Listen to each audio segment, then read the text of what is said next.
person starts a business either because they think they can do it better than the company they're currently working for, or because they have a particular interest in something they're really good at. They make phone calls, send some emails, some LinkedIn messages, go to some networking events, look at their networks, and they pick up a few clients. This is all person-to-person activity.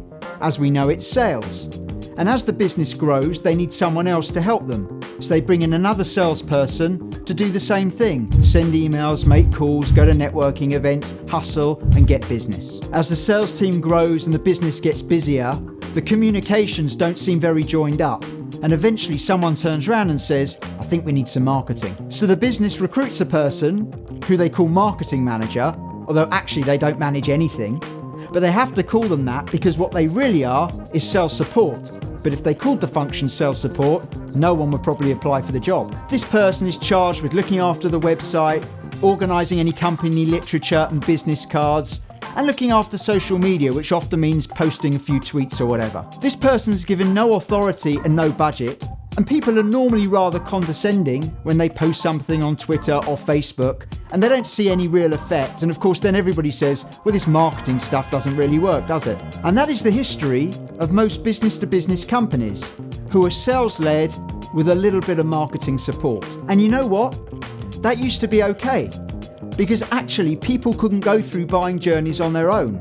In the consumer world, you could go to the shops and browse, but in the business world, it was impossible.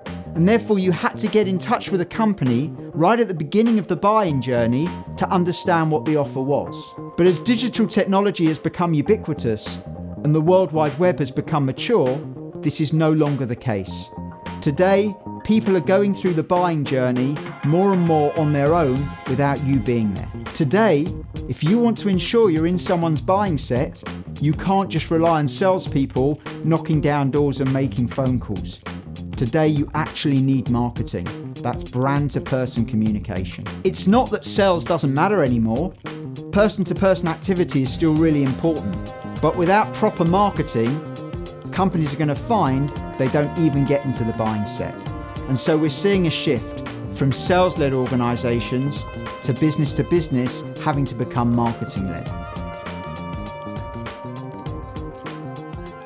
If you've got any questions, please leave them in the comment box. And to receive regular marketing updates, hit subscribe.